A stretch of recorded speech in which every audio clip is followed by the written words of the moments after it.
right. Good evening, good afternoon, ladies and gentlemen.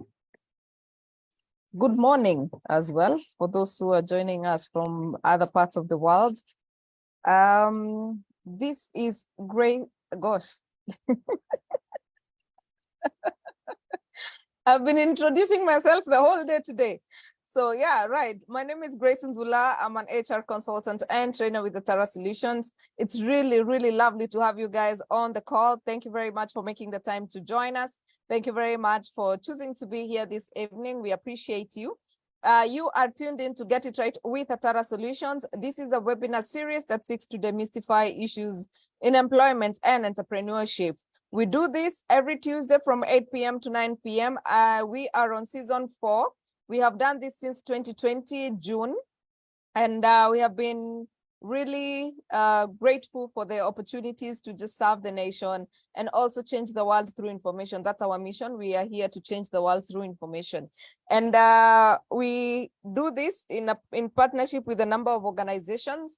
We have, allow me to just share my screen. Yeah, so we do this in partnership with a number of organizations, including Stallion Construction Company Limited. Stallion Construction, like the name spells it, are in the construction business. If you're looking to renovate your house, if you're looking to subdivide your office, if you're looking to change your tiles, if you're looking to do interiors to your house, then Stallion Construction Company Limited are your people. We also are in partnership with Pathway Solution Services. Pathway Solution Services are HR and training company. They train people through their LMS. LMS is a learning management system. They have a lot of content in that system, and you get to learn at your own pace, and then you get a certificate at the end of it all. They have been offering free courses to our members, and they announced to give our followers a 20%, is it 20% discount, Kevin? Yes, for every training that you do with them. So if you need their brochure, you can get in touch with us and we'll be able to email that to you. Or you can get in touch with Frank and he'll be able to send that to you. And then we have HRMPEB. HRMPEB is the Human Resource Management Professional Examination Board. They are the examiners of HR professionals in Kenya. They offer CHRP. So if you're a HR professional here and you wish to do your CHRP, you have to register with HRMPEB, apply for exemptions, and then look for a college, study, and then, of course, do the exams. And at the end of the day, you become a registered HR professional, and they put you on the Gazette notice in Kenya. So if you're here and you have been wondering where do you begin with your CHRP, you can get in touch with us and we'll be able to guide you. And then we have Panessa Training Institute. Panessa Training Institute is a carpentry training course, or rather woodworking. If you enjoy working with your hands, if you enjoy doing DIY, if you also love the fine furniture, then Panessa Training are the people who would be able to give you those skills. So make sure that you send your brothers, your sisters, or your cousin, your relatives, or yourself. We have Saturday classes, we have weekday classes. We also have private sessions where you can determine when you want to come to class. So Panessa Training Institute, you can check us out on Instagram or Facebook. We also have WeClean. WeClean is a carpet cleaning company and office cleaning as well. They have a machine that cleans carpets within 6 minutes. So you do not stay in this cold weather. Please make sure you are not staying with a dirty carpet because you do not know when it will dry. They do 24-hour delivery. So they pick up your carpet today and they'll bring it back to you tomorrow. So you only have to put up with the cold floor for one night, or rather one evening, and then the next day the carpet is dropped. And then we have Suluhu Mediation Center. If you're looking to do your certification in mediation, I am a certified mediation, I'm a certified professional mediator. And you know, right now in courts, they are encouraging to have mediation and arbitration. So make sure that it's important, and especially for you to advance your professionalism, and you can take a professional course. It is a very, very interesting course, actually. And they have options. You can study online, you can take Saturday classes, you can take classes on the LMS, you can take physical classes. All those ones are options, and they are very, very cost-friendly, very, very cost-friendly. For more information, you can get in touch with us, or you can check them out on Instagram or Facebook. Then we have Profiles International. Today, I'm wearing a badge from Profiles International. It says, hello, my need is action. We are Profiles International are the people. They actually offer the Gino Certified Emotional Intelligence Coach. So if you're looking to become an emotional intelligence coach, then Profiles International are the guys to go for. If you're also looking to understand psychometric assessments, then that is what Profiles International do. But as well, they have a personality test. If you're looking to go deeper into understanding yourself, you can do the DISC assessment, and I'll be telling you more about it. And that is offered by Profiles International. So become a certified emotional intelligence coach through Genos. They offer that, and understand psychometrics as well. That is also done by Profiles International. We also have Kapula Mintito. Kapula Mintito are the guys with the coastal snacks. They have mabuyu, they have achari, they have vipochopocho, they have cashew nuts, among other things. So if you're looking for the tastiest of mabuyus in this town, then you need to get in touch with Kapula Mintito. We also have El Samea. El Samea is a hotel located in Naivasha. It is so beautiful. It is just next to the lake. Somebody went there. Caroline went there the other day and she was amazed. Their food is delicious. They also have a museum. So if you don't want to spend the night, you can just go in. They'll give you the history of Elsa. They'll give you a cup of tea. You can enjoy the ambience. And then you can also, of course, spend the night there. Elsa Mare Conservation. It's beautiful, I'm telling you guys. Check their pictures on social media. Then you have Purpose. Purpose is an IT company. If you're looking for an ERP system or HR systems, then Purpose are the guys who provide that. Then, of course, lastly but not least, we have Steadfast Quality Solutions. This is a company run by our friend Herbert Zake. Herbert Zake, thank you very much for being our partner in Kampala. All the Ugandans on the call, hello, hello, hello, hello. I know my friend Ajal is also on the call, and we really appreciate your partnership. Thank you very much for helping us reach out into the team in Uganda and beyond borders. And of course, I told you I'll let you know about Genos, or other Profiles International. They have this offer for us. If you're looking to know who you are or your character and how to manage the people around you, then you use DISC, the DISC model. DISC is dominance, I is influence, S is steadiness, and C is conscientiousness, that one. So yeah, it is a tool that identifies individuals' personality style based on their behavior and preferences. They also come and support you in identifying who you are, what it means to be the whatever it is that the results show. So this one is only at 6,500 shillings. So make sure that you book to know who you are. And of course, we have a road trip coming up. And Ruma, or rather, I am told we may need to work around the dates, but I'm not too sure yet. We will make that communication. However, we are planning a road trip. We are going to Sagana in the month of July. In case we are changing from 8th, we will make sure that we confirm that by the end of this week, and then we will let you guys know. But of course, please make sure that you have it in your calendar. In July, we are going to Sagana.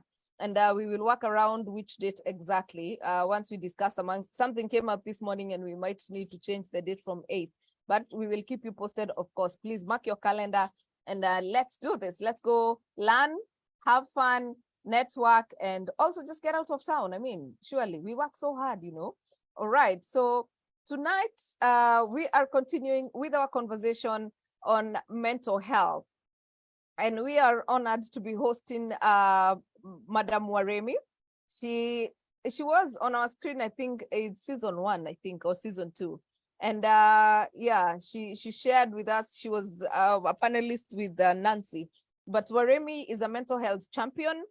She's one person who has lived with anxiety and depression, and she's here to share with us the journey from the person herself, and not from what we hear from mental health experts in terms of who they interact with. So tell us, Wariimi, first of all, tell us about Let's Go Mental, and also tell us about your journey and what you wish for us to understand this evening.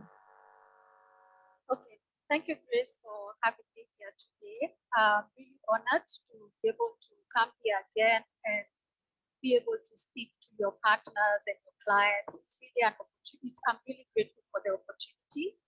So as Grace said, my name is Wariimi Karingi.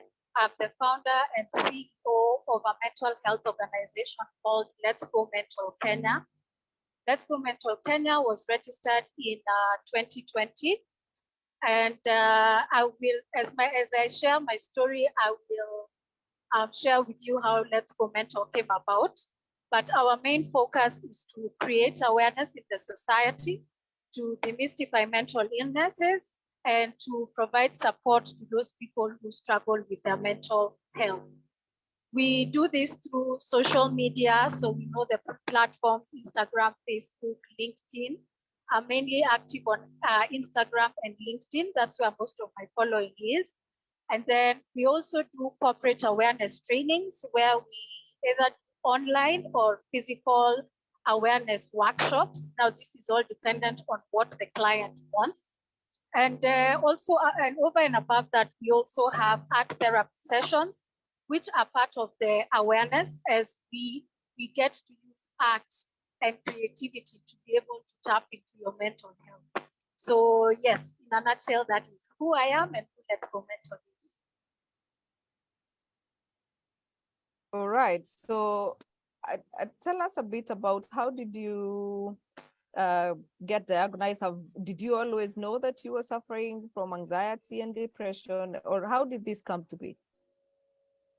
Okay, so my journey began in 2015.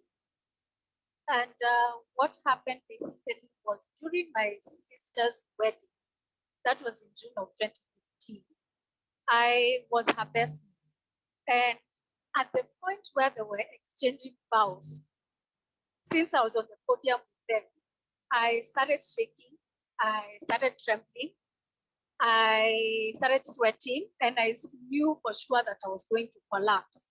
So I was trying to reach out for something at the back to see if I can hold on to something. And that action got the attention of my parents, and they sent one of the other bridesmaids to come and take over from me. So I sat down, I was given some water, some glucose, and I was able to enjoy the rest of the day.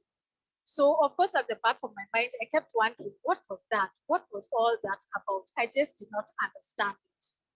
So the wedding was on Saturday. On Sunday, my mom and I decided to go to the coast for the week. And I was reporting back to work on Friday. So we're leaving the coast on Thursday night. Now that Thursday, the whole day, I was experiencing a very severe migraine. I tried taking Panadol Extra. I tried taking anything strong. The only thing that eventually helped me as well on the way to the airport was that I bought Betapin. Now, my mom had wanted us to go to hospital in the coast, but we know, and actually the people who we fear the most, the HR managers and managers really frown on someone not reporting back to work after leave. You know, your sound is not very clear. Let me try without the earphones. Is that better? Perfect. Okay. Perfect. Okay. Yeah, so I was saying that we know how managers and HR managers frown on people not reporting back to work after leave or after a weekend. So I told my mom, we get back to Nairobi. I come home, I report to work the next day, and then from there I'll go to hospital. So I was working for a multinational company, and I was in the sales team, an ICT company, and I was in the sales team. So every Fridays we used to have sales calls.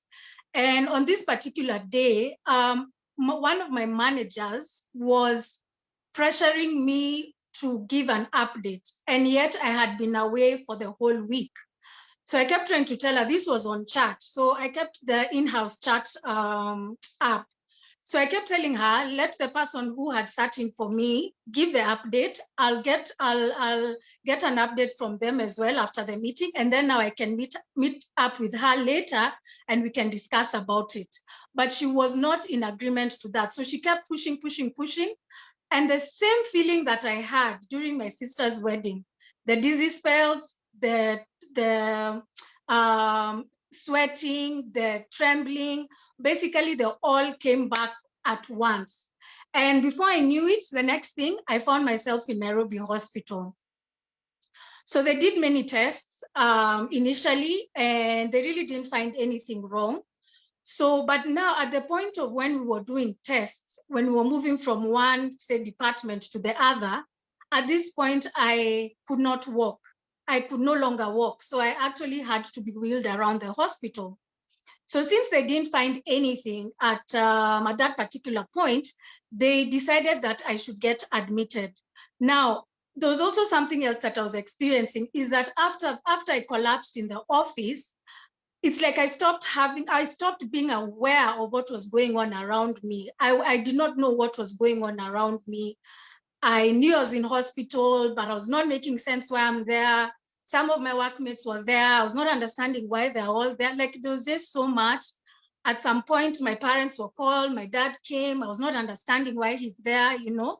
But pretty much, so I was admitted.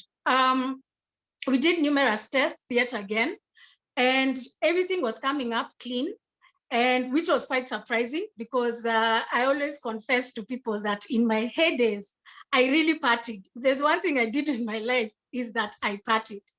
But so one of the things is that I thought during this period, I actually thought that what I was experiencing was as a result of my partying, right?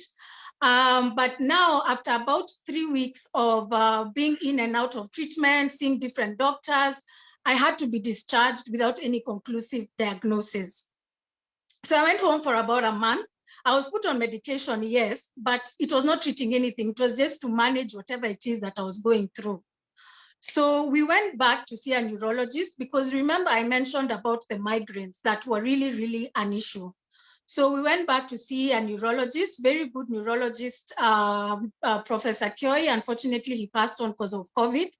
He is the one who actually diagnosed me with depression and anxiety disorder. So of course, when I got that diagnosis, I was like, this guy is crazy. Like, really? As in, how can this be depression if I am experiencing such severe migraines? And then I also forgot to mention, there were other symptoms that I was experiencing. Other than the confusion and not being aware of my surroundings, I also had physical symptoms like numbness on the left side of my body. I used to experience heart palpitations. I was always very jittery, like anything would just make me, just alarm me or whatever. So I was like, how can these symptoms be depression? So I sought 3 other neurologists within Nairobi, and I'd said, if I'm not happy with the diagnosis, then I will go to India or whichever other country that I wanted to go to. So the 3 neurologists, all of them again diagnosed me with depression and anxiety disorder. Now, let me take you back a bit. By this time, I was out of work for 2 months already, because now there was the time when I was just completely down. I had no idea what was going on. So I was already out of work for 2 months. So of course I really wanted to go back to work, because I was like, I've worked so hard for this job. I had for about 5 years, this job. For about 5 years, this job is what I had worked towards, and I cannot believe that I'm going to lose it, because now I was in the company for about, I can say 1 year and 6, 7 months thereabout. So I decided, you know what, let me just go see a psychiatrist. Let me get the treatment. I go back to work. If the treatment doesn't work, if work doesn't work, then I will figure out the next course of action. So I went, I did an assessment. There's an assessment test that they give you. So I did the assessment, and it came out that I was severely depressed and I was suffering from chronic anxiety disorder. So as I mentioned, since I really wanted to go back to work, I was like, you know what, fine. What is the treatment? So he told me you need to put me on antidepressant, anti-anxiety drugs, and be on therapy. So I was like, cool, give them to me. Let's do this. We move on. Now, I need to mention something very important. When I was being put on the medication, for me, I thought it was like treatment for other conditions. Like now the way, if you have tonsils, for example, you go, you're put on a course of medication for 7 days and you're good to go. So I thought it was the same thing. And the doctor told me, come and see me after 2 weeks. So I was like, oh, I only need to be on these drugs for 2 weeks, then that's all good. So I went back home, and that same week after I saw the psychiatrist, I started dipping again, and I got really bad. So we decided, let me go back and see the psychiatrist. And he recommended, at that point in time, he recommended that I get admitted. And I remember I was refusing because I was telling him I need to go back to work. And I remember he gave me a very stern look and asked me, Wariimi, do you actually think that you can go back to work? And I remember I just broke down crying and I was like, no, I can't. I'm not in a good place, blah, blah, blah, blah, blah. And that's why he told me, you know what? We need to get you admitted. Because of the way you're severely depressed, we need to get you admitted. So I was admitted at that time it was called Bustani. Now it's Tiromole Medical Center at Bali Arcade. So I was admitted there. I was in again for another 1 month. And still, I don't remember much about that period. I see photos like when my siblings used to come and visit, or like we used to have this thing at the hospital where when it's someone's birthday, we all shanghai and we buy a cake. So I have like 2 or 3 birthdays that we shared there. But if you ask me the details of that period, I just do not remember. So I came out after a month, of course, because I was also tired. It's not really a hospital. At that time, it wasn't a hospital setup. It was actually a bungalow. You know the bungalows that used to be in Kilimani. So it was a 3-bedroom bungalow, and then they put like 5 beds in one room. I was lucky to get one that had 2 beds and etc. The food was very good. That's one thing I always remember about being there. I also remember that another symptom that I had, by the way, was loss of appetite, complete loss of appetite. Like nothing could go down my throat. So even eating was a problem. And I love the fact that I could order what I wanted. If I didn't like what was being served, I could order for my own meal. So those are one of the things that I remember fondly about the place. Anyway, so I left after a month, of course, because I was tired of being there. I still wasn't well. So I had to move back home to my parents' place. Same thing. I don't remember much. All I used to do was cry, sleep, try to eat. My bowel movement was also affected. I was struggling with chronic constipation, like chronic constipation. And yeah, so it was just a lot of that. My mom had to be by my side all the time. The migraines were still there. By the way, the migraines were still really there. I actually remember there was a time like the migraine was so severe. I was lying on my stomach, and my mom had told my sister to get a cold compress and put on my forehead. So since I was lying on my stomach, she had to turn me, as like I couldn't stand because of the intense pain of the migraine. So she had to be actually physically turn me. So you can imagine, here we're talking about depression and anxiety. I know people only think of depression as crying, feeling sad, but it also comes with all these other symptoms. So I was away from work for 8 months. And if there's one thing that I am always and truly grateful for is my employers, because they kept my job for 8 whole months, having paid me 3, and the other, how many are those? 5, I got half salary. I'm forever grateful to them. My direct manager used to actually come and visit me. She actually used to call and tell me, I'll be at your place next week on Wednesday. I will be coming, and all those things. She used to call me, and I could tell they were genuine calls. And in fact, even unfortunately, she also passed on. I don't know why the people who made an impact in my life passed on, but unfortunately, she passed on. And the saddest thing about it is she passed on. She died by suicide, unfortunately. So she used to come and see me, and we talk. And in the office, she wasn't actually liked, but me and her had a very interesting rapport. So the fact that we had that relationship, and people used to like, you and that man, you and that man. Me, I'm like, guys, this chick has been there for me. So you can't tell me that you want me to come over to the other side, and yet she has done ABCD for me. So I'm always, always grateful to my employers. So I went back after 8 months, as I was saying. 3 months in, that same manager one day called me for a meeting, and she said, Wariimi, we can see that you're trying. We can see that you're really trying, but we just think it's about time that you go home and take care of your health. That broke me. That completely broke me, because I knew it was coming. I knew it was coming. And you can imagine, I'd worked for this, as in, I had dreamt of working for that company for I don't know how long, and I'm like, I've not even shown my value in this company. It's only been 1 year, 7 months. I've not met my own targets. I haven't done anything, and now I have to go.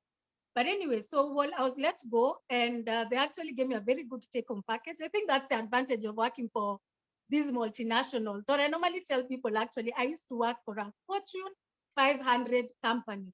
That is not something small, right? So yeah, so I think that's one of the advantages of working for some of these companies. They gave me a very good take-home package. So I went home after that, Wariimi, we are losing and you. it's been quite the journey. I still have to be on medication. Wait, before I get there, let me take you back a bit. Now, I know there are questions like, before that 2015, did you ever notice that there was something wrong? Now, in 2008, I've always been a very confident person. Even when I was young, I was in drama club. I was all over the place. I was in swimming. I was a good student. I was one of those, like what you can say, the shining students in school. Then I remember in 2008, I started feeling different. I started doubting my capabilities. I started, even then, my first job was also a very good job. It was at that point in time, it was the leading internet service provider in Nairobi. So I remember I used to be so afraid to speak up during the board meetings. And I used to wonder what is wrong with me? Like, what exactly is going on? Sorry, just 1 minute. Sorry. Yes, so I used to wonder what's wrong with me, like why am I feeling this way? I also remember that around the same time I started drinking a lot. Now I moved from partying a lot to drinking a lot, but it was a gradual thing, right? So I found myself drinking a lot. I was always seeking approval from people. In fact, even the other day I was looking at photos, some past photos with my girls, with my group of friends, and I noticed that I always used to be at the back. Like I would never be on the side or whatever. So it actually showed me that even at that time, my self-esteem had gone down. So I was always actually at the back. So another thing that I also used to experience around that time, I think I can say maybe around 2013, I started having suicidal thoughts. So it became a vicious cycle of what's wrong with me, what's going on with me, why am I seeking attention, why am I being so selfish, why am I being so ungrateful, I have such a good job, what is going on? So it used to be a cycle, a cycle, a cycle, then I get to suicidal. Then after I get to suicidal, now I start again. What's wrong with me? I'm so ungrateful, blah, blah, blah. So you can imagine now that was just um, thoughts that just kept running in my head all throughout. Then so that those feelings now slowly got worse. And actually before I was diagnosed, I'd actually started drinking alone. Like I discovered a bar somewhere in Kilimani where people didn't know. I would go there alone and just drink, but I had no idea. So basically what I was doing is that I was trying to mask what I was going through inside me. I was really trying to mask that.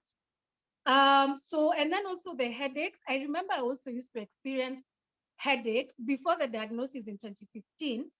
From around maybe I can say November 2014, I used to experience frequent headaches. But for me, I used to think that it was work related because I was in sales. You have these targets that are in dollars, and you can't believe that you've been given such high targets. So I always associated them with the pressure at work. So that is what led up. And after I was diagnosed, now that is when everything now made sense. Everything fell into place. I was like, no wonder I used to feel like that. No wonder I used to feel like this. So that is when now everything made sense. So as I mentioned, I was put on medication. I still am on medication. Unfortunately, 8 years later, in fact, it's going to be 8 years in 2 weeks. Unfortunately, I've been on medication. I have had, in those 8 years, I have had 11 admissions, 11 hospital admissions. It is not an easy life. let me tell you, it is not easy. It is not easy. And the thing about this condition is that I can be speaking here so well with you. I've given a nice talk. We've had a good time. We say good night and all that. Grace, you'll call me tomorrow at 10 a.m. I'll tell you I can't leave bed. Or I can't talk to you because I'm crying so much. Or I just don't have an appetite. I'm just feeling nauseous. Or I just feel like I'm done with life. You know, that feeling of I'm done with life. Sometimes it comes gradually. The other times it comes like that. I remember in 2017, January, I was having a very difficult time because you can imagine now I've not been able to go back to work. I can't work. I can't apply for a job because I'll be shortchanging my employers because really I'm still unwell. So I couldn't work. I tried business. Unfortunately, the business closed after 1.5 years.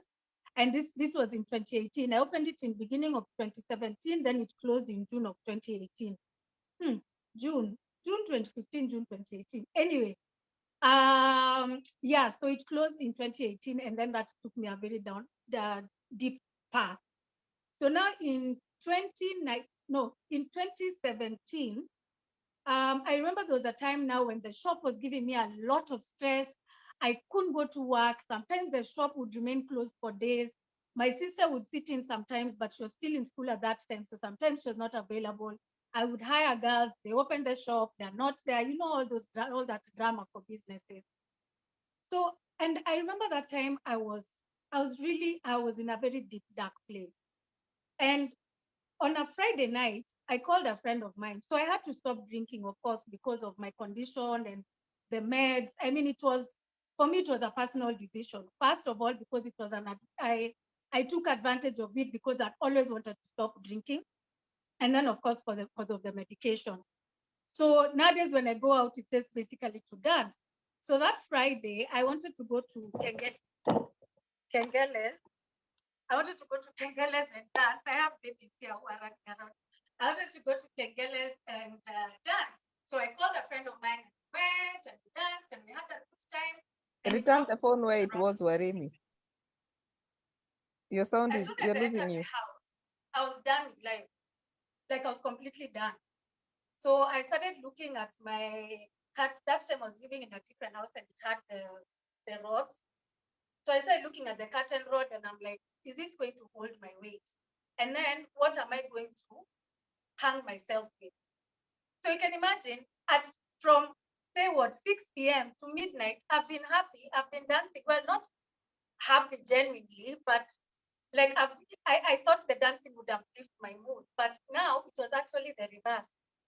So I remember starting to look, and then now I was on second floor, so I would look, I'm like, will I just break my leg here? I started planning it. And then that day, for some strange reason, let me not say for some strange reason, it wasn't my time because there's someone who was in the mental health space who called me on WhatsApp. So I saw the first time, of course, I'm like, who calls someone at 1 a.m. at night? And then second of all, here I am, I'm planning my exit. So why are you disturbing me? So the guy called. He called like 4 times. Then eventually now he called me now directly. So I picked. And then he asked me, the first question he asked me, are you safe? So I broke down crying and I said, no, I don't trust myself. Now he lived in Kasarani. I was in Kilimani at that time. So he told me, look for a friend around, call them. So I told them, me, I can't, I'm done. I don't call anyone. So then now he asked me to send him the number of a friend of mine. And now he called him and then the guy came to pick me up. So those are some of the things that I've gone through. And I just, the reason why I started speaking about mental health. Now let's get now to where Let's Go Mental began. So remember I mentioned that the shop closed in June of 2018. Now the darkness that I felt when I first got sick is not the darkness I felt after I closed the shop. Because you can imagine, here I am, my dream job is gone, my dream business is gone, because the items I used to sell, I actually used to sell them from the boot of my car. But here now I had a physical shop in Lavington. So, I mean, I'm like, what is all this? Sorry, I've lost my train of thought. Oh, by the way, this is something else that happens. I normally sometimes lose my train of thought, and I need someone to remind me where I was. And it's very embarrassing sometimes. In fact, maybe Grace, I should have told you, but I guess I've done well. 40 minutes in, I've done well. Very, very, very, very, Yeah. very Then well. Yes. there's also the other thing now that I've mentioned about there's also lack of concentration. I'm back in school, and let me tell you, it's the hardest thing ever. The other day, I was admitted in February of this year, and the week before that, I had an exam that I needed to hand in. And I was trying to read, what is an organization? I know what an organization is, but that said, I could not make sense of those 5 words. Like I read them over and over. So you can imagine if I'm struggling with a sentence of 5 words, how am I going to handle paragraphs and paragraphs and paragraphs? You know, memory loss is also a very big thing in depression and anxiety. It's a very big thing. So for me, what I make sure I do is that I take omega-3. And recently I started taking ashwagandha, which is also very good for memory and just overall mental and physical health. So pretty much that is my story so far. Wait, sorry. I haven't told you about how I started Let's Go Mental. So now in June of 2018, after that, all that happened, again, now here I was planning my suicide again. So I had actually written letters to people and I knew how it was going to happen. I'm a very prayerful person, and sometimes it's hard for people to understand this, but I am spirit led in terms of I wait to listen to God's guidance on which direction He wants me to move towards. And due to this, I hear from Him a lot. So one of the mornings, now after crying and asking Him, God, why are you doing this? What do you want me to do? One morning I woke up and I heard the words, let's go mental. And that is when I knew this is what God wants me to do. God wants me to use my painful experience to bless other people. And I keep saying, it's unfortunate that I'm a chosen one. Unfortunately, I have to go through so much pain to bless other people. But I must say, it has given me so much fulfillment. The millions in my bank account in the past, they're good, but it does not, the satisfaction I get from helping people makes a whole lot of difference. It's given me a reason to live. It's given me purpose. I've made so many friends from very many different places. I've gotten to even rush people to hospital. Recently, I had to go pick another lady by force. Her husband was refusing to take her to hospital. And she reached out to me on Instagram and she told me, it was a Thursday, if I don't go to hospital by Tuesday next week, you'll be coming for my funeral. So, and I was like, we should not take this for granted. I told her, you do this. Pack your clothes, ask your house girl, pack your clothes, tell her to take a bag downstairs, come out with nothing, just come out holding your phone. I'll call you when I'm downstairs. I took her, we went to Chiromolin, got her admitted, and that's the time now she called her husband to tell her where she is.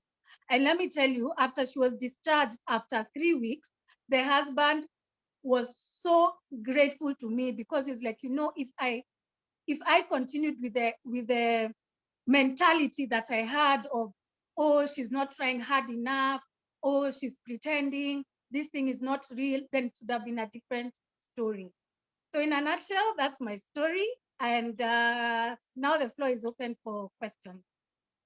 Thank you, Wariimi. There are a number of questions, but before we even get to the questions, because I have seen even a couple of my friends, and I know some people who are actually having a conversation about 2 weeks back. A lot of people with mental illnesses don't admit, or rather, they never accept. So, how did you come to accept, and how did you just decide that I'm living with this, so I'm gonna try my best to leave, because a lot of people give up. A lot of people will not speak publicly. A lot of people will not even seek medication. Like, the denial is so deep in mental illnesses. How did you deal with that, and what message can you pass to the people who have been diagnosed, but they have said that the psychologists are lying, that the psychologists, that they are not the people who suffer from this? So what are some of the things that they can do, or how can, yeah. Okay, so for me, it was easier to accept the diagnosis because you remember I felt very sick to the point that I couldn't function. So mine was different. And I also need to mention that very many times I stopped taking my medication. Very many times, because I was like, I'm tired, I'm fine. Now I'm trusting in God. Not to say that God is not a healer, but now I'm trusting in God. I know I'm not. Or there are times I'm just like, I'm tired. I can't keep taking medication every day. I just can't, you know? So acceptance is very difficult. It's actually very difficult. But what I'd like to advise people is that make the first step. Go see a psychiatrist or go see a psychologist. Go for a mental health screening in the very least.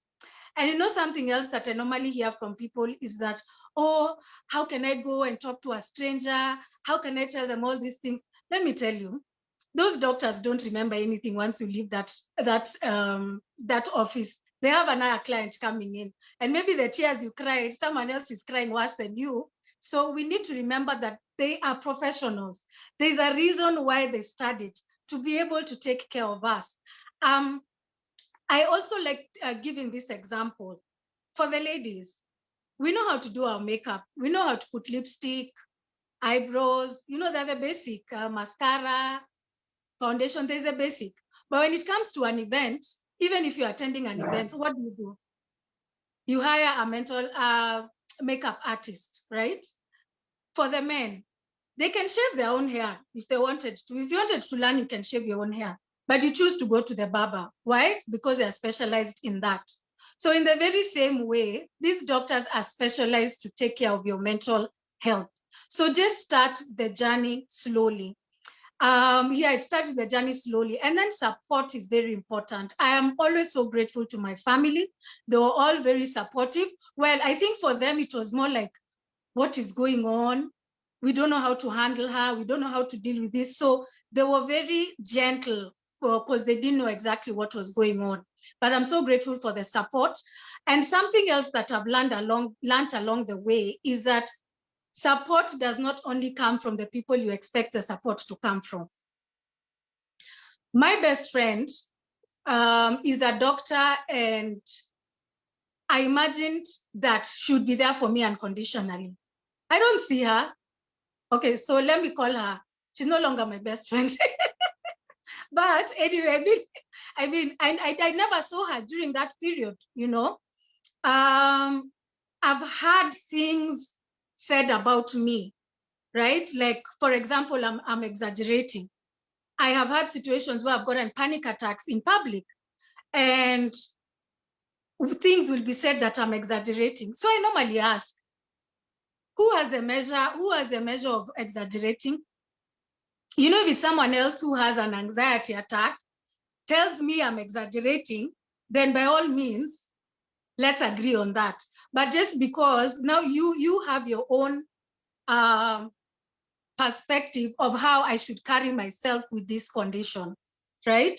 But support. So if you're not getting support, I know for some people it's very hard because it's probably their husbands, their wives, maybe people they live with in the house. Try and look for someone else to speak to. There are always people who are understanding, very, very understanding. There are some people who have worked with me.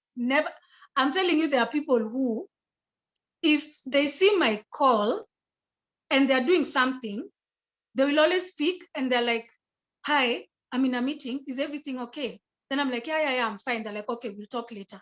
Like, that is what they always do because they're on high alert that this chick might call us to tell us that she needs to go to hospital. So in a nutshell, it's support and accepting pole pole. It doesn't come overnight. You just have to accept pole pole. Yeah. And then I have, okay, so before we go to Kofi, thank you very much for also sharing with us. And I hope that Koki needs your number, and I hope I can also get your number because this is an area of interest for me. Susan Suzy Q, you're saying, what is Ashagwada? Ashagwada, please go to Pendo Tips. Go to the page for Pendo Tips. Pendo Tips is one of our Atara Solutions clients. She sells Ashagwada, and you can. Ashagwanda. Yeah, yo, yes, Yeah. yes, it is some herb, Yeah. but that is some powder. But yeah, Yeah. it is there on Pendo Tips. You can check them on Facebook or Instagram. And Koki Yeah. has really shared her story. Joseph Ajal has shared his story as well.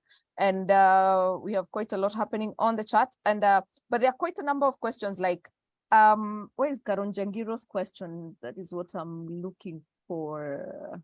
Karon Jangiro has asked the same question as probably. Thank you, Simon Frank from Tanzania, for joining us.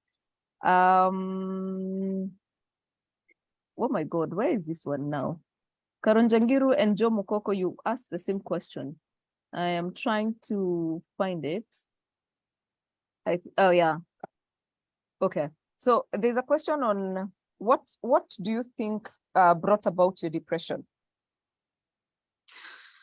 Okay, so I from the time I started talking about my condition, this is a question that I've always evaded until this month when someone, actually my doctor, told me that if you want to go out, you need to share with people exactly what happened. So I'm sure you've noticed in this whole 30 minutes conversation, I have not talked about my dad anywhere.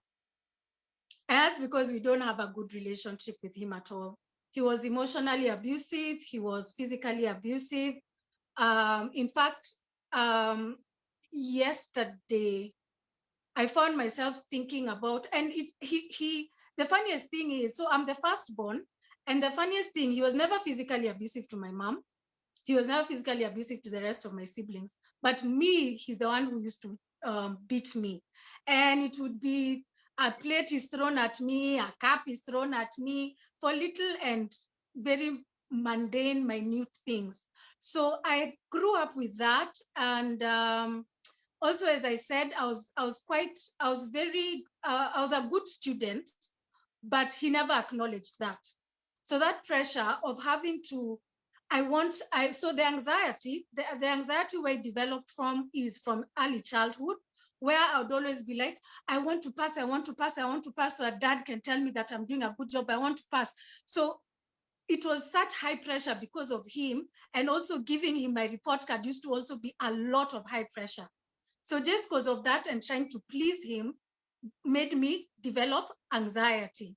Then, of course, the depression, of course, naturally. I mean, you're a child, you're growing up, and especially the physical abuse became even worse when I turned 15. So you're a child, you're wondering what's wrong with me, what's going on. And then I'm such a protector. I protect my mom, I protect my siblings. So not only am I stressed about my life, but I'm also stressed about my mom's life and my siblings' lives, you know? So that thing of having to carry all those things. And it's also important to remember that everyone is different. Everyone is different. There could be someone who probably went through the same thing that I went through or even worse, and maybe they were physically, sexually abused or whatever, and you'll find maybe they'll develop ulcers. Others maybe will develop high blood pressure. Others will develop this, you know. So it says that everyone is different. And I saw someone asking what are the causes. Some of the causes are, it's genetic. It actually can run in the family. There is brain chemistry, which is also now for me one of the main issues in terms of the brain chemistry. And that's why people take medication to be able to balance out the chemicals.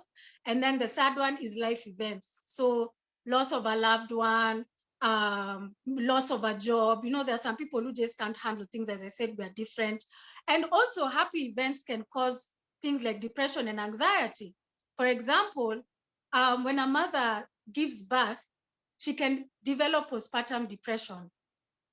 And that is a happy event, so which can lead you to depression. There are some people who've gotten married, and within the first year of their marriage, they get depressed because they're like, this is not what I signed up for. This is not what I wanted, you know. So even with happy events, sometimes they can actually lead you to get depression. Yeah. Wow. And Yeah.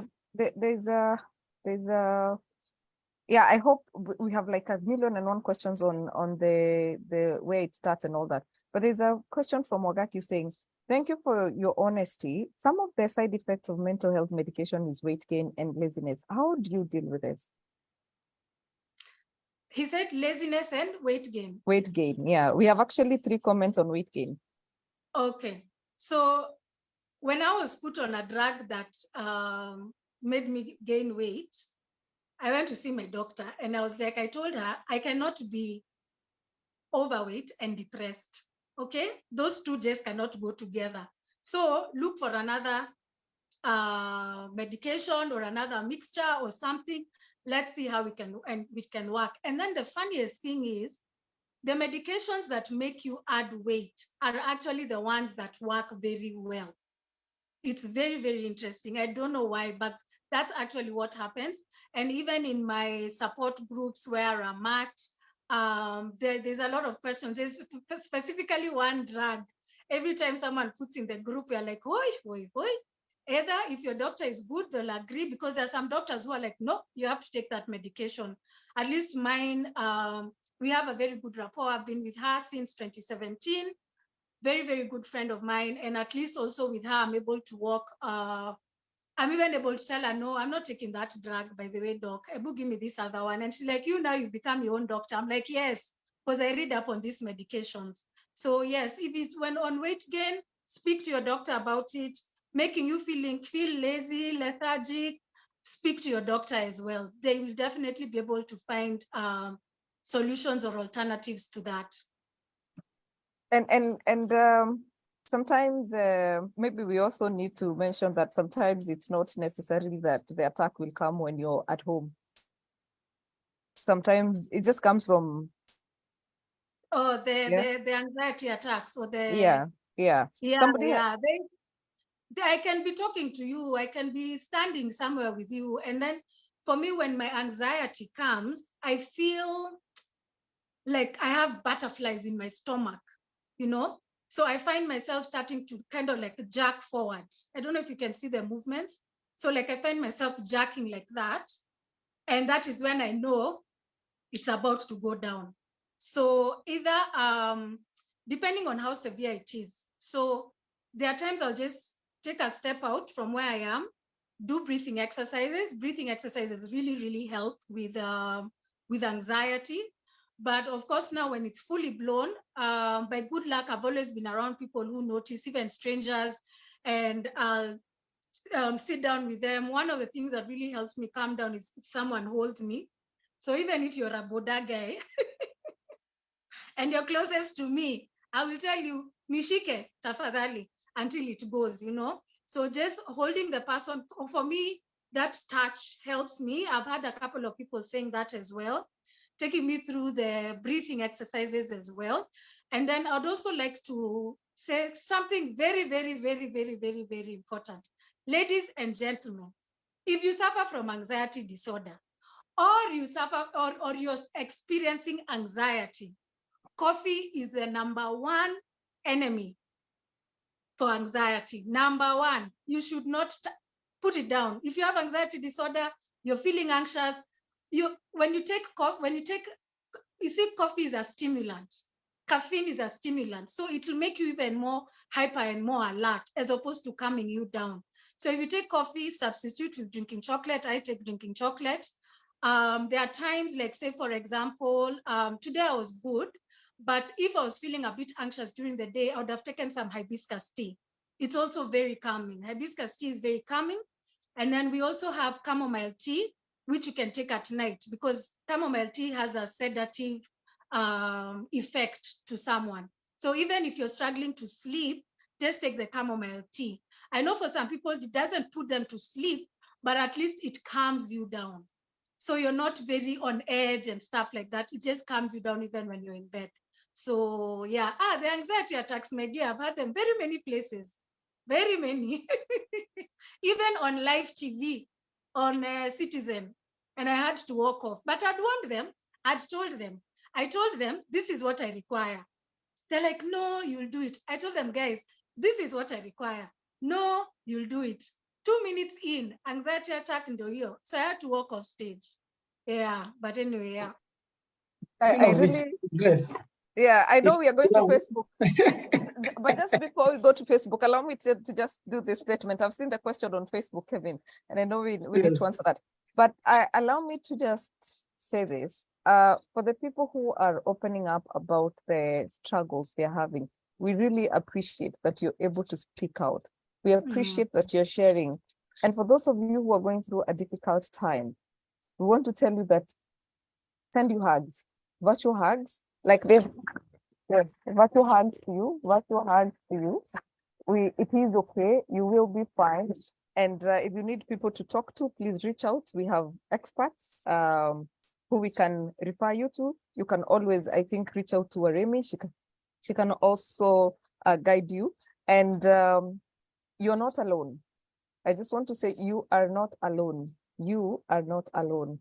We are here to support you. Please reach out to your friends, reach out for support, because we really, really need you in this world. You're here for a purpose. And I know sometimes this may not make sense, but just hang in there.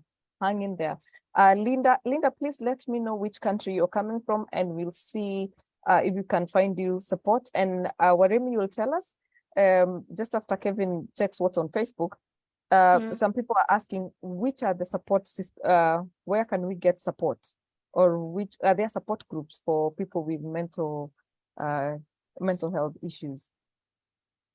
Okay, so you see now mental health is now becoming a thing. It's been, when I look back, I think it started, people started talking about it in 2018. So even the organizations I've gotten to interact with are small organizations doing amazing work, but small organizations who have just started. So there are pockets of these support groups.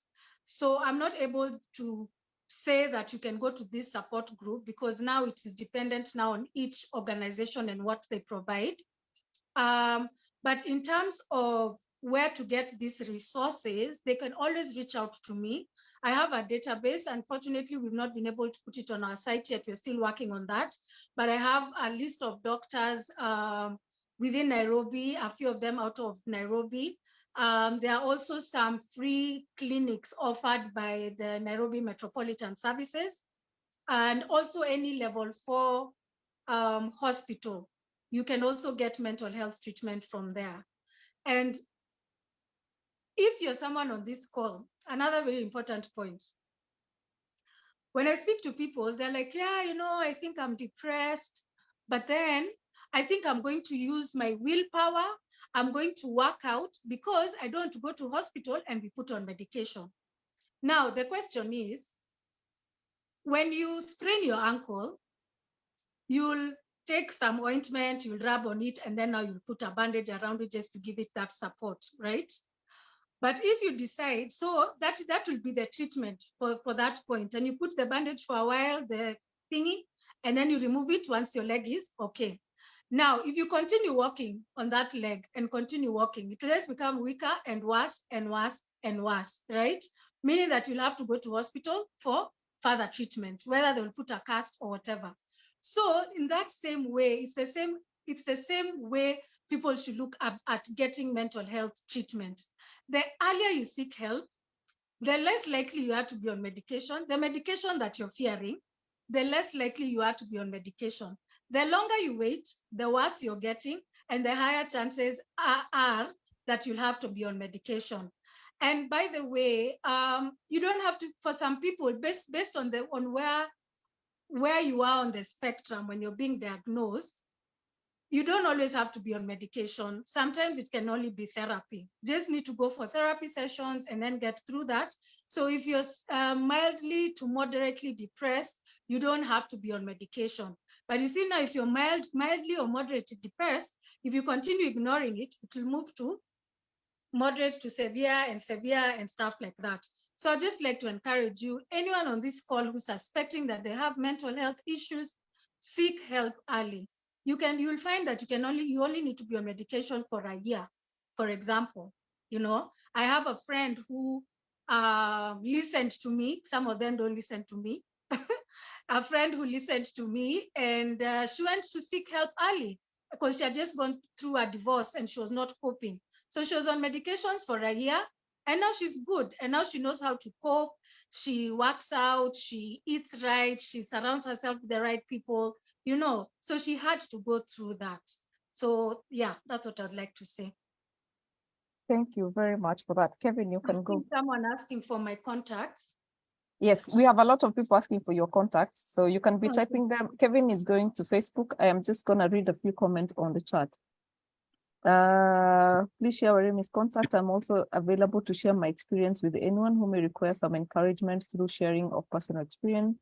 I am not a professional expert, but I have walked through this journey since 2012, and therefore I know a lot about this condition. Please, Koki, give me your number. I hope you can the email you got this link from is mine. Please reach out to me and we see what we can do. It is very important that we create mental health awareness. Kevin, Facebook. Great. Thank you, Wariimi. Thank you, Grace. On Facebook, the sentiments are the same.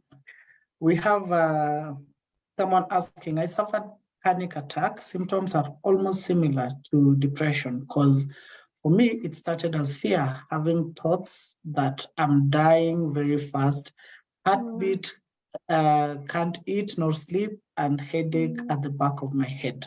Thus, she's asking, where can one get or where can one do the assessments? Because most of us, or rather some of us, do not know that they have. They suspect, they do not know. Because yes. And the second question comes in. You've talked about nicotine, and you'll find that other people who have anxiety or rather depression, they end up using marijuana or cigarettes, saying that or claiming that it calms them down.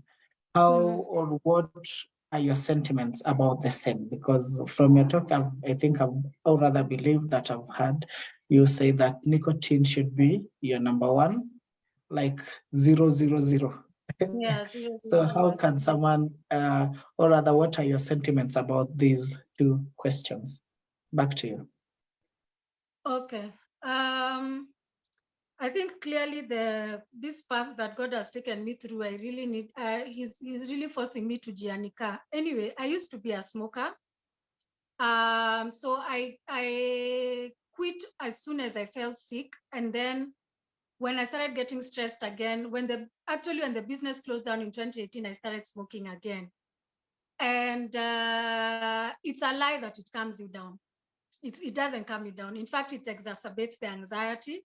It says that in your head, you want this thing that you're claiming that is calming you down, you know? So nicotine also exacerbates anxiety. If you can, please kindly quit. I'm now off it for, when did I quit? It's been a while. I think a year and something, close to 2 years now. Yeah, so I quit again, of course, because I saw what it was doing to me. I know quitting cigarettes is one of the hardest things to do, but if you can, please try and see how you can stop the habit. On marijuana, at the risk of being judged, I wish Kenya would make it legal, but on the medical aspect of things, because it really helps. And I also know people, of course, me, I'm scared of marijuana. You know, now in our age group, us guys who are, I won't say the age, but us guys, you know, we grew up being told, bangi ni mbaya, is utaruka kichwa, blah, blah, blah. So even for me right now, I still look at weed as, oh my God, that bad thing. But I know people who actually smoke it, and it actually really, really helps them. So I just hope maybe as Kenya, we can get to a point where it can be legalized for medicinal purposes, because it does help. Yeah. Okay, and there's a comment. There's somebody who is seeking help in Uganda. Is it Lydia or who was it? I think it was Linda. Was it Linda? Yes, I think it was Linda. Yes, it was Linda. Linda, Ajal has put some options for you, for those who are looking for help from Kampala. He says there is a Uganda, access to Uganda Counseling Association and some other hospitals. So if you can reach out to Uganda, to Ajal, Joseph Ajal, he's able to connect you with help in Uganda. I saw also Thomas requesting to be linked with Linda. Please reach out so that you don't do this alone. Now, Kevin, I saw somebody asked, where can we do mental health assessments? Yes, Yeah. that was my second question. Thank you for reminding us. Okay. Yeah. So now any psychiatrist or psychologist can actually do the mental health screening. So yet again, as I mentioned, you can reach out to me and you let me know where you're located and we can see where we can get you treatment. Of course, we need to be cognizant of the fact that mental health treatment is quite expensive. Nowadays, to see a psychiatrist is 5,000. If you're seeing now the psychiatrists, if I can call them that way, now it's 5,000.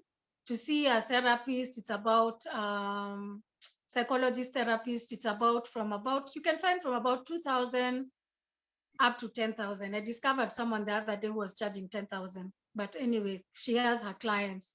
So I can always do that. Then I don't know why I feel like mentioning this. For the people within Rift Valley, Moi Referral has a very good mental health facility. I don't know why I've been feeling like I should say it. Maybe there's someone on the call who really needs to seek treatment on that side of town. But Moi Referral, they have a very good mental health wing over there. All right. Oh, Yes. There's what Rona says, safe places is very good if she needs help as well. That is from Kampala. Now, we have a lot of HR professionals on the call, Wariimi. Mm-hmm. Tell us, how can we support employees?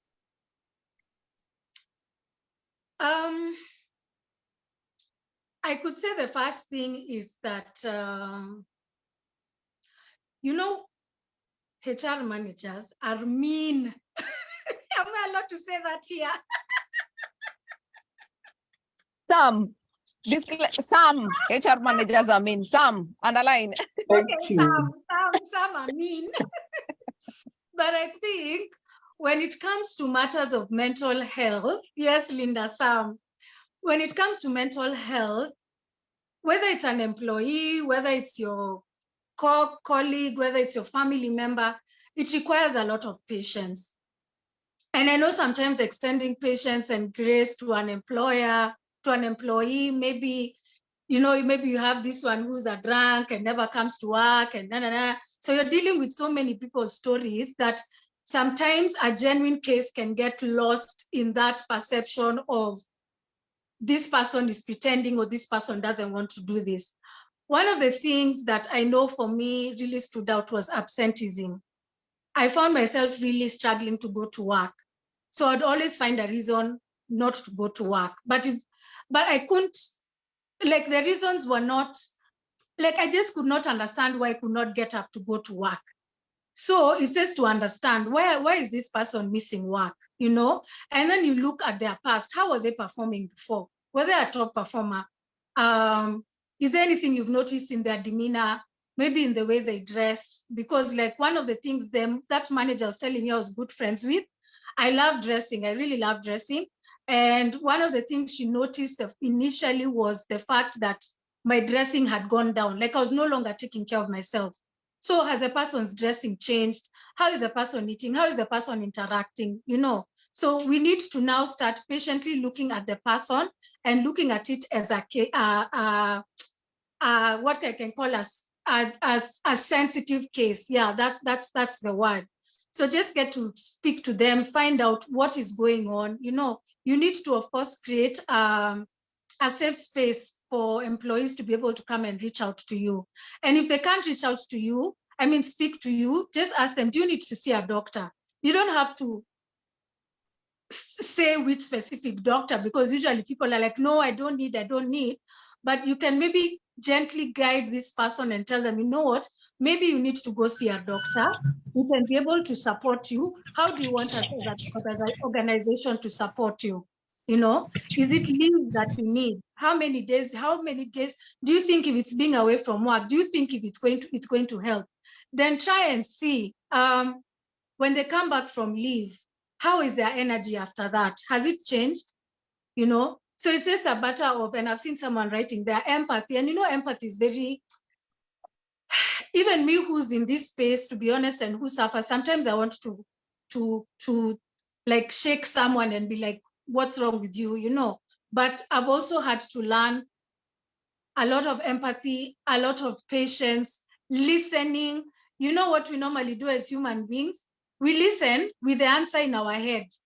So all you're doing is waiting for this person to finish so that you can give them the answer in your head.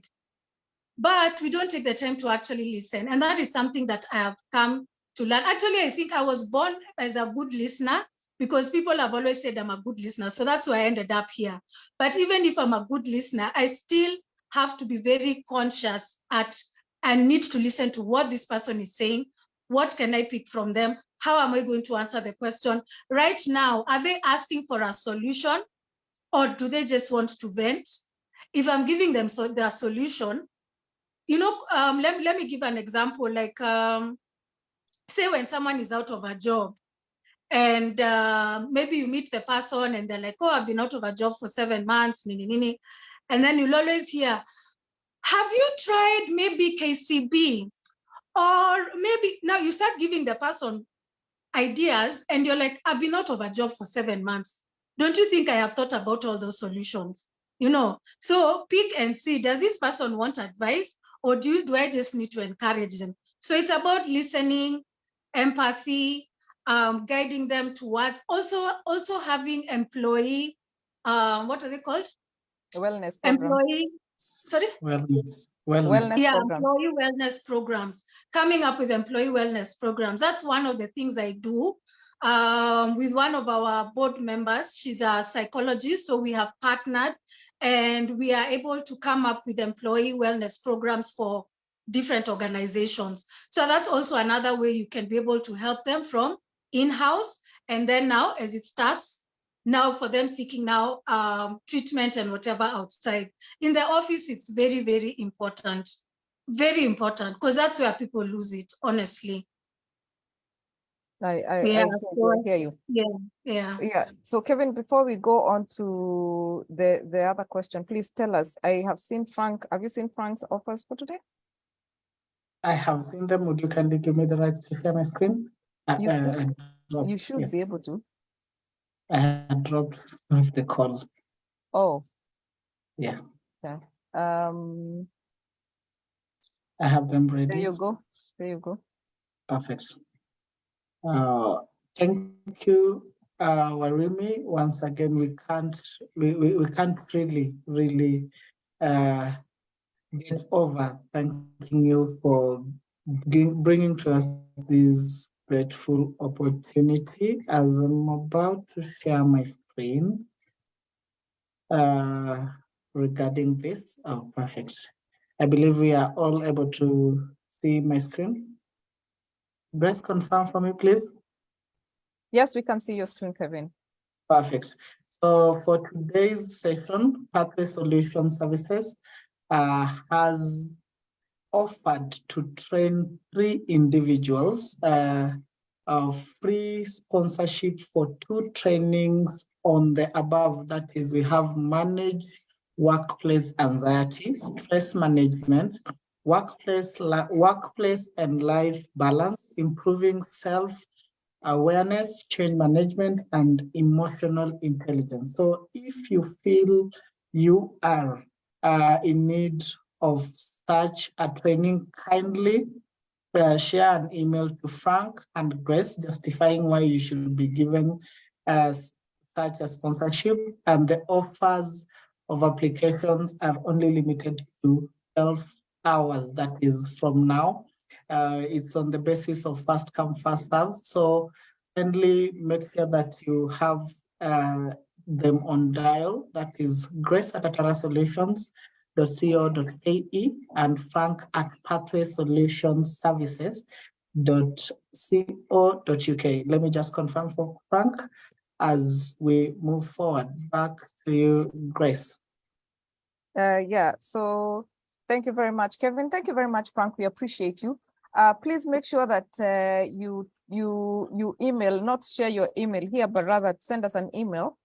Kevin is typing the email addresses for myself and Frank. Please make sure you copy both of us so that in case one misses, then the other person is able to see. Because sometimes we get endless. Now, Wariimi, Yes. There's somebody who is asking, can you like completely heal from this condition? Now, I have asked a couple of psychiatrists and psychologists this question, and they just go around it. They don't give a very clear answer as to whether someone can recover. But from my research and what I've found is that they say that, yes, there are some people who can experience them, and especially if it's situational based, right? So maybe you lost your job, so now you're focusing on that, or maybe you lost a loved one, so you're focusing on that. So, sorry, I've been distracted by this. Just ask the question again.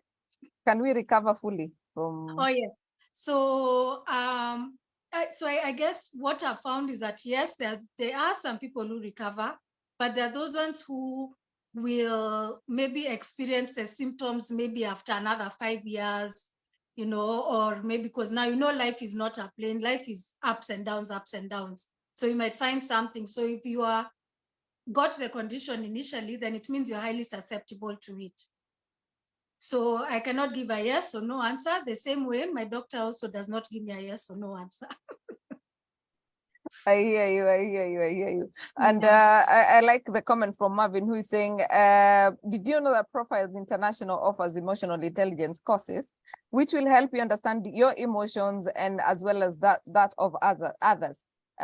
Sometimes when you name, most of the time when you can name your emotions, you can actually treat them. So if you're able to like know when you're sad, then you're able to do something about it. If you can determine that this is pure happiness, you can do something about it. That is how you actually end up noticing when you have an anxiety attack, or you're having, something happening. And if you listened to the session with Nancy last week or the week before, when we were talking about understanding mental health, please, if you missed that session, go to our YouTube channel. Please get to catch up, get to understand what mental health looks like. I remember she had a screen with a presentation of that. So Nancy is a psychologist. She showed us how it is that you look. So make sure that you catch up with that. And of course, join Profiles International for their emotional intelligence classes, so that you can also get to name your emotions. Now, Koki is saying awareness creation from an early age is so important. School curriculum would address some of the issues at a very early stage. That realization that this is no longer a sickness that is akin to the West. Therefore, acknowledging that modern life changes has become a global pandemic. Now, in line with that, there's a Peter Kakut who had said, where is the comment by Peter? He said, there is a growing concern in mental health. Is it because of vulnerability, anxiety, abuse, or loss of control? And what's your take on that? I think it is all. Sorry, ask that again. There's a growing concern in mental health. Is it because of vulnerability, anxiety, abuse, or loss of control? What is your take? I've not understood that question. Like he's saying, right now there's a lot of talk on mental health. There's a lot of identification of mental illnesses. There's a lot of conversations going around about mental health. And he's like, why do you think is the case? Is it because there's a lot of vulnerability, there's a lot of anxiety, there's a lot of abuse, there's a lot of lost control? I actually think maybe I can also answer this. I think, Peter, it is not necessarily because of the things that you have put there. Mental illnesses can be hereditary. They just need a trigger. Now, mental illness club is a club you can join at any age. It just depends on what you go through and how you handle things. Mm. So, Mm. and that does not mean that you are a weak person. Sometimes it is because you really, it's just really hard to deal with some things. So, for example, you could go through a traumatic experience, be in an accident, and you're always getting PTSD, or go through a loss, or just be abused, or both emotionally, physically. You can also lose your job, and the idea of hopelessness. There's a lot that is at stake, not exactly what you have named there. And then right now, because people are aware, then the world is changing so fast. There's a lot of changes. There's a lot of resilience that is required from people. And therefore, and there is a lot of losses going on. I mean, we're in HR, and we can tell people are declaring redundancies left, right, and center. The economy, the world over, is changing. We have changes in technology. We have changes. We are undoing and unlearning a lot of things. And during that process, a lot happens in our mental faculty. So it's not necessarily because we are weak. It is not necessarily because we are not able to handle things. It is because we are choosing to be different. It is because we are choosing life. It is because we are choosing to be each other's keeper, that we are no longer losing somebody because they could not handle something. We are extending our empathy to them. We are saying that I am your sister's keeper. I'm your sister, reach out to me. I am your brother, reach out to me. Let's walk this journey together. It is that we are looking for, not because people are weak, not because, I mean, even when you were growing up, we had in Kenya, we call them mogoroki, you know, you know, and the idea of mental health was like everyone who suffers mental illnesses is out there collecting papers, but not necessarily. We are getting enlightened as we go along, and we are realizing that it's much more. And I wish one day Ajal would tell us the experience from the other side. Living with a spouse, he's written it here, living with a spouse with a mental illness. And by the way, Wariimi, how about relationships? How do relationships work with this condition? Sorry.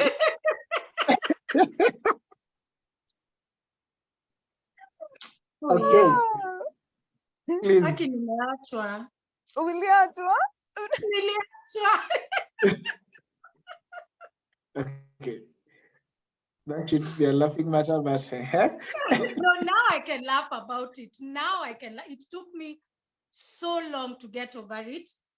And let me just say, relationships are different for different people. I know people who have loving husbands, loving husband. Kwanza, there's one friend of mine. Oh my God, her husband treats her like, and he's very aware of her mental health. He doesn't stress her. I know even people who their wives are really amazing to them. I know people who have met guys and they date for a while, but then now they break up, but not necessarily because of their mental health. So it's different for different people.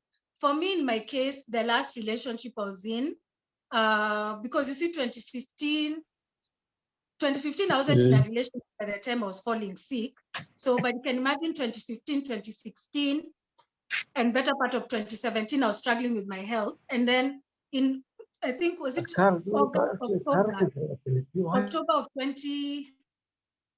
October of 2017, I met this guy, and he had by this time I'd not started talking about my mental health, but you know the way circles are and the way people know each other. So he had asked around about me, and he had been told that, oh, she has this condition. And I remember when we first started dating, because I didn't disclose to him immediately because I was afraid. I mean, this was my first relationship after such a major diagnosis. How am I going to share with someone? So I stayed for about 3 months. But I remember when we were together, I used to wonder, this guy, he's asking me questions like he knows that I have this condition, So I think what he did is that he went to do research, and he figured out this is how you're supposed to manage someone.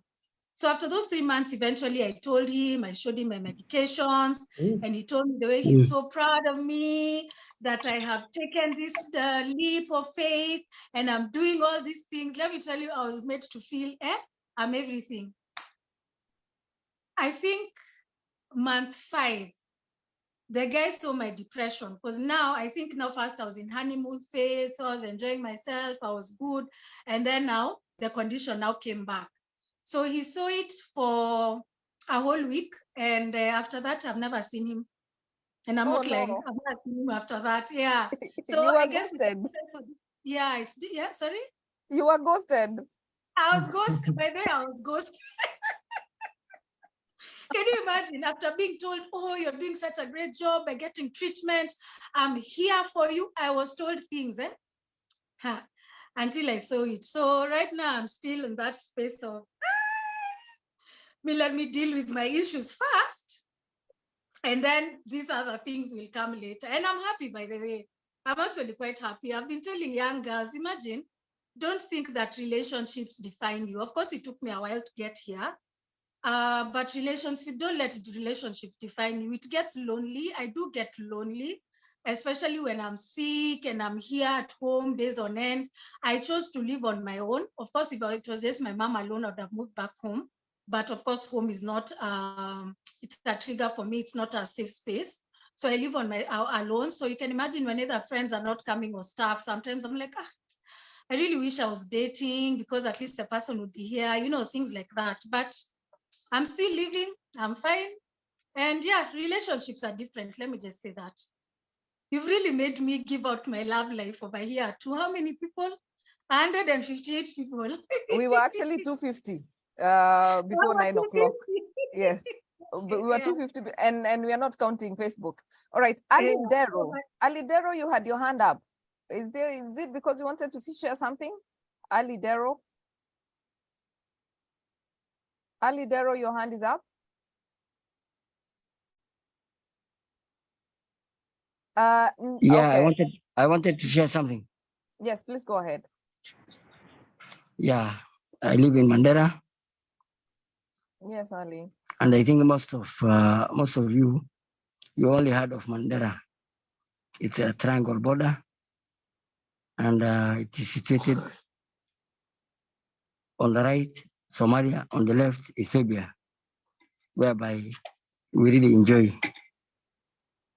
So the topic of tonight, it seems one that is of a great importance to our county, simply because our people have been traumatized, and we hear of the militias from Somalia and these Al-Shabaab attacks. In fact, it's only that the government, it's Allah who is protecting us, and our government forces are also doing their best. Otherwise, most of the people here have passed the stage of depression and they are in trauma. So most of the ladies or the boys in the great county of Mandera are traumatized. And most of the people who, of course, their families are affected are, some are on depression stage, some are on trauma stage, because you hear of somebody who comes from outskirts. He hears of his brother was being killed by the militia from Somalia. And sometimes you hear of somebody who has been kidnapped, or you hear of a landmine thing, which of course many of the passengers die on the spot. So in the working areas where we work, in fact, I'm a human resource officer, and I've encountered a lot of challenges simply because you will see somebody who is in depression does not appear in the working place. And after you do your fact findings, the person is traumatized simply because of what has happened in his family. So instead of taking an action, we do fact findings and a case study at times. We acquire his information, and that's how, of course, we just try to manage. And in the real sense, I also encountered a depression whereby before joining the county government, I worked with one of the biggest institutions in Kenya, which is judiciary. So you see, I climbed the ladder from the bottom. I was employed as a driver when I was a degree holder. So I see another bat. Then after the interview, then somebody else who has a diploma or another a different degree is taken.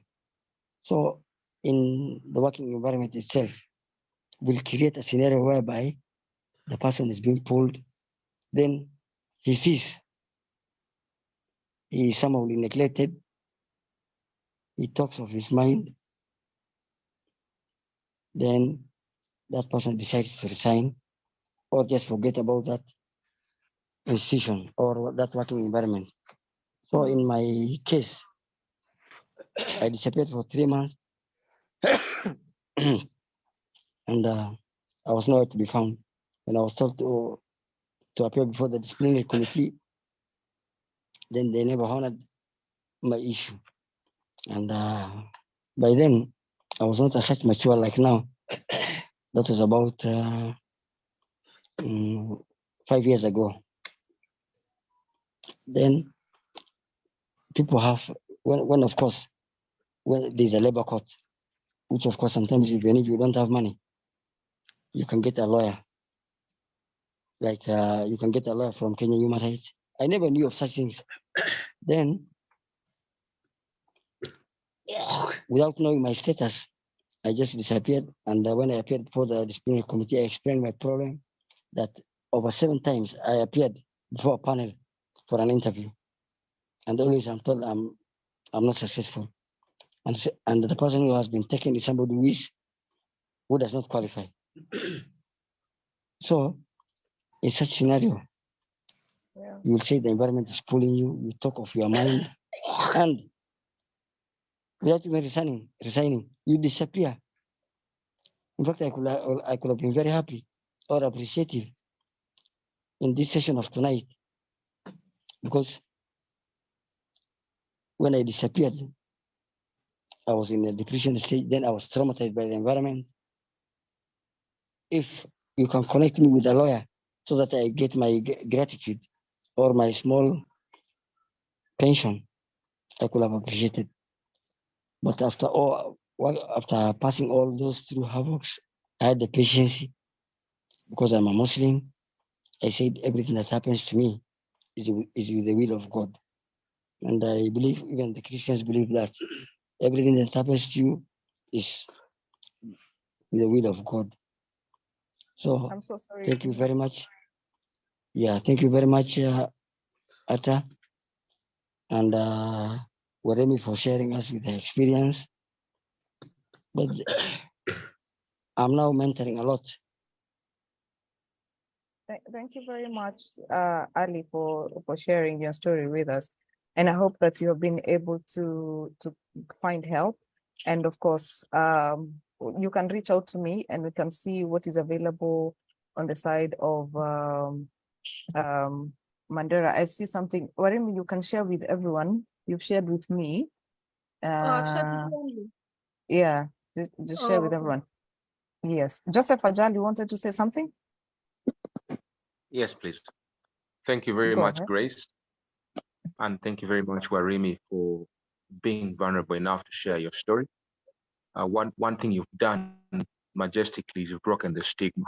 So congratulations on breaking the stigma, because the biggest drawback to healing in these mental spaces is stigma. Many people suffer in silence. I have always said this: workplaces are a boiler room for stress. They are a boiler room for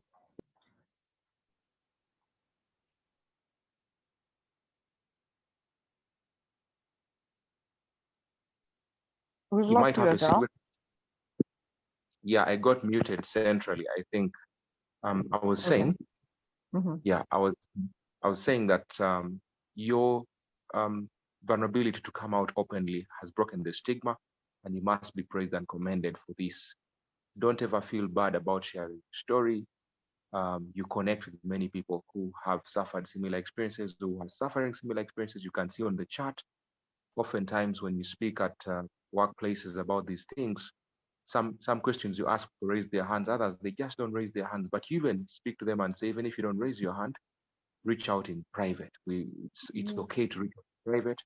We'll connect you to a counselor, to a therapist, to a psychiatrist, to a psychologist, to hospitals. We have so many organizations, you know, the likes of, I live in Kampala, Uganda.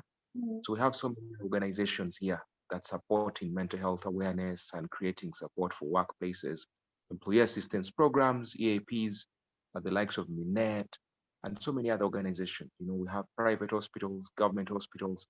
It's just the lack of awareness. People just don't know where to go, or stigma, you know. And of course, the support that comes along with family and friends, knowing that you are able to receive an unbiased opinion without being judged, you know, without being thought of as a weirdo, without being given all sorts of nicknames. Because even in most of our vernaculars, even in English itself, the description for mental illness is derogatory by and large. We're using words like wellness and mental illness, but if you look at the old law, the old Mental Health Act in Uganda, I think it's from the 1960s, 69 or 61 or thereabouts. It referred to mental illness with very derogatory terms, you know, which we've now dropped. We've since had the new Mental Health Act, which was, you know, brought into force a couple of years ago. It's a fresh law, but it's now quite softer in terms of its reference. And there's a huge, huge, huge movement in my country, in Uganda at least, of people coming out now to say we need help. You know, this thing can't go on. We've had so many cases of gun violence in the last 1 week, of guards shooting their ministers dead. You know, these are guards who had cases of PTSD that was left untreated for years on end, of police officers who are armed to the teeth going and shooting a moneylender, you know, loading him with almost a whole magazine of bullets. These are issues of mental disorders that have not been treated, have gone, and they are manifesting when it's too late, when life has been lost, either out murder or murder suicides. Everybody on this call, I'm sure, knows my situation. I lost my spouse last year to suicide. So this is not something we can shy away from anymore. We need to talk about these things. We need to be open about it. I speak about it openly at conferences. I'm doing a TED talk in the next couple of weeks. I've done at least 100 talks, you know, in the last 1 year about mental wellness on radio, on TV, on Twitter Spaces, on Zoom, on Teams, on Google Meet, in-person meetings at organizations, the one-on-one sessions, connecting with therapists and counselors and psychiatrists.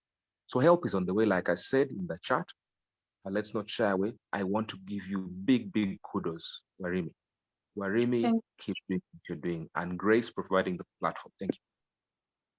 Thank you very much, Ajal. Thank you for always being bold now to speak about your experiences. Yeah, And I would like to get Ajal's number. So I guess you can share it with me after the call.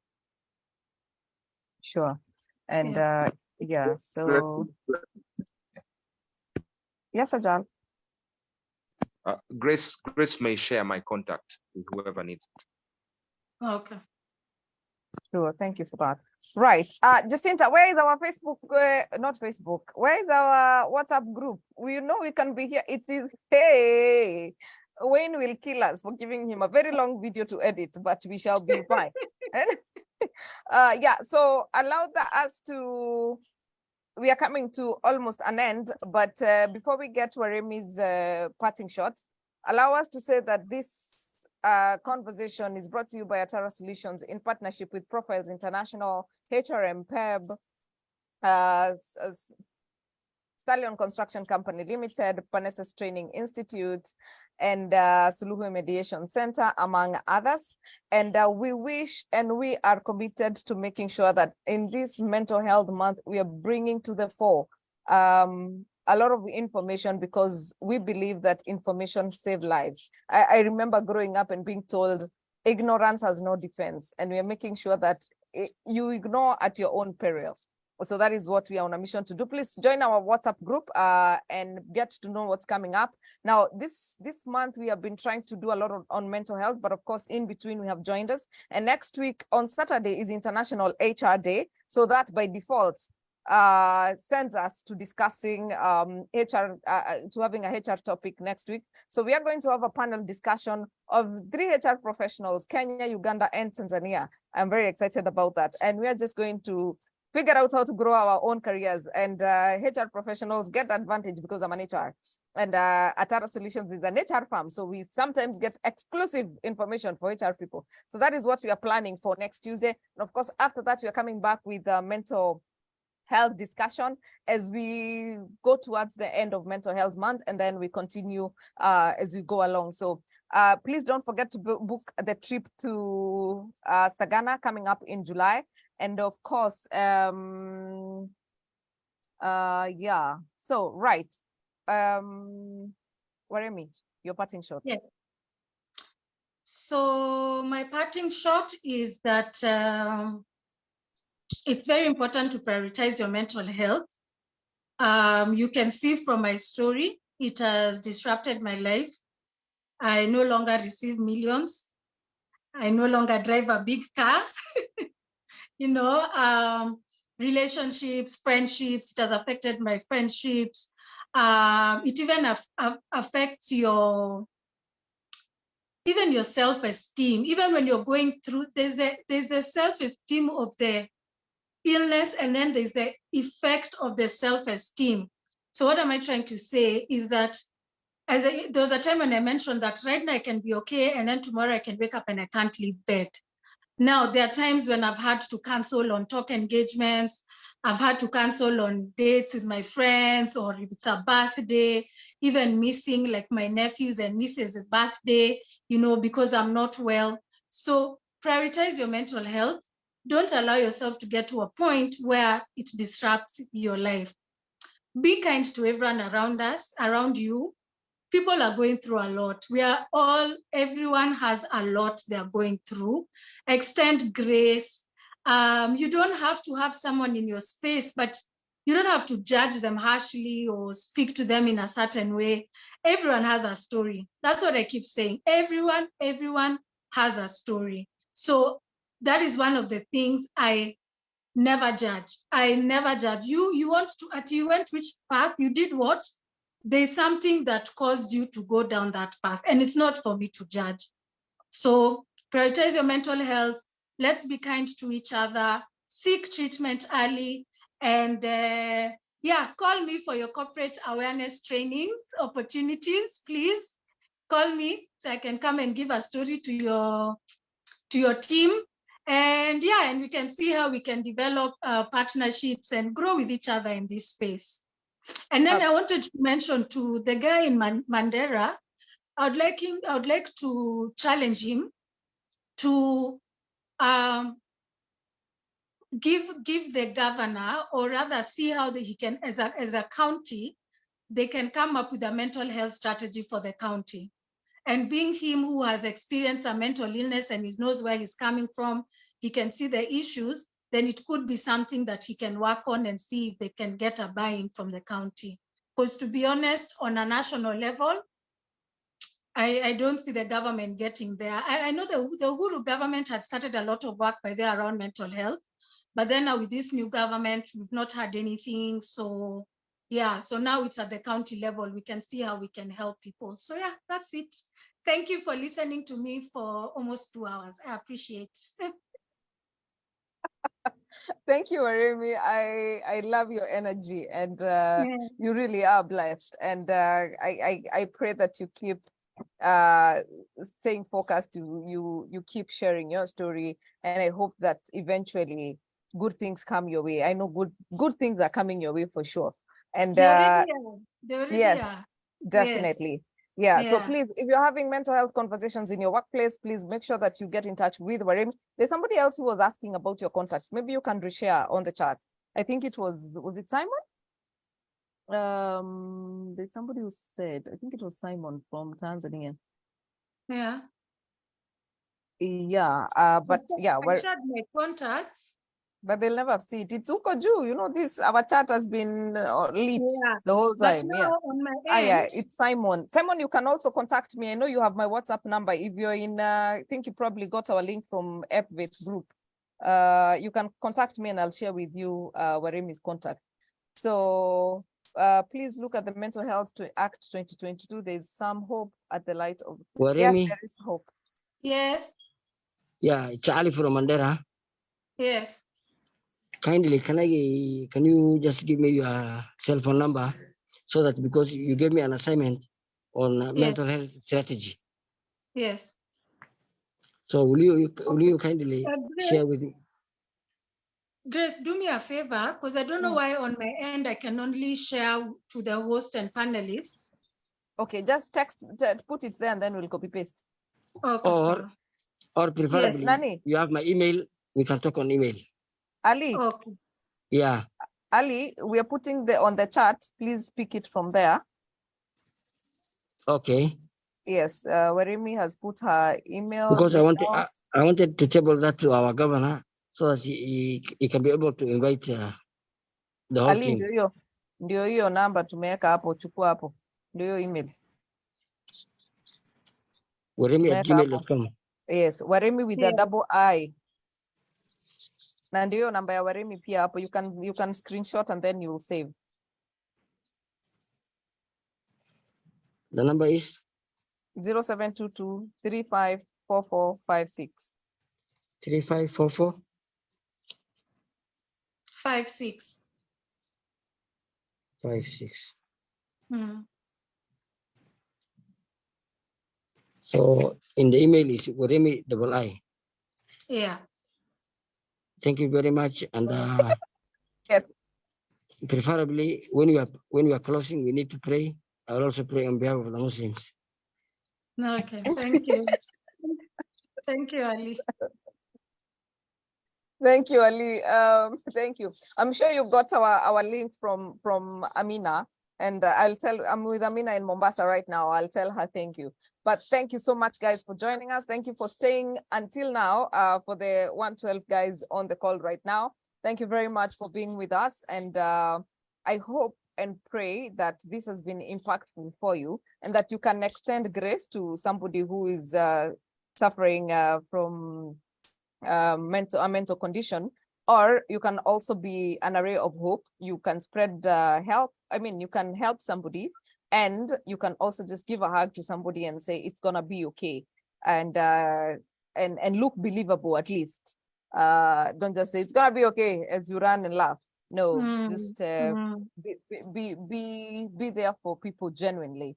And I see Willie Ndwashi saying, I love this session, and Wariimi, you are wonderful. Willie, you better call Wariimi so that I can be able to call her next time and she agrees. Yeah. But yes, so thank you very much, Wariimi, for agreeing to be vulnerable with us. Koki and Linda, I thank you very much for also keeping the chat and sharing your stories on chat as well. Linda, please get in touch with Joseph Ajal. He's going to support you and whatever help that you may require, so that you're able to deal with that trauma with your dad and the issues going on around there. And for the lady, there's somebody from Facebook who had panic attack. Nya who? Oh yeah. Nya Christabel. Yeah, Nya Christabel. I don't know if she's still on. I don't know whether she's still on, but we can inbox her. Kevin, are you able to inbox Nya Christabel? Yeah, please. She can reach out to Wariimi as well, and let's spread the love. Let's have a community that is stigma-free, and we can only do that by talking about these things. So thank you very much, guys. Thank you for Kampala. Thank you, Uganda. Thank you, Tanzania. Thank you, Kenya. And thank you, Frank is in UK, and Fosa is in the US, and I think somebody else is from Canada.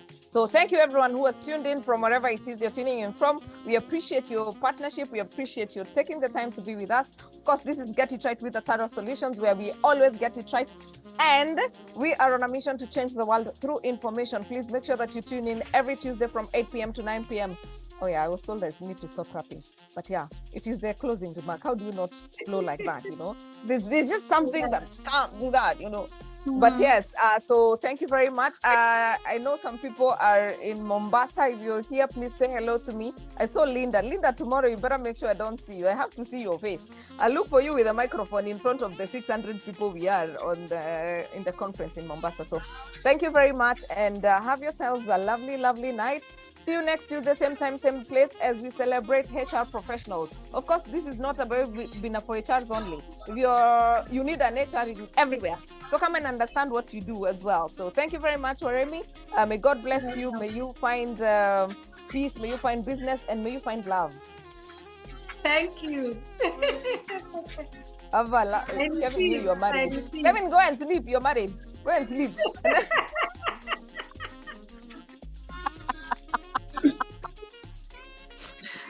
And we lost our sign language interpreter. I think her network got messy. Oh, you're here. Okay, sawa. So, Catherine, I'm sure you are tired. It's been a long, long day for myself and Catherine. We are both here in Mombasa, and Catherine is doing a lot of handwork for the whole congregation. We are 650 here.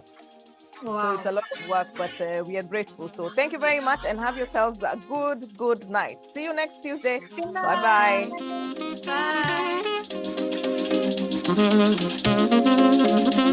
Bye.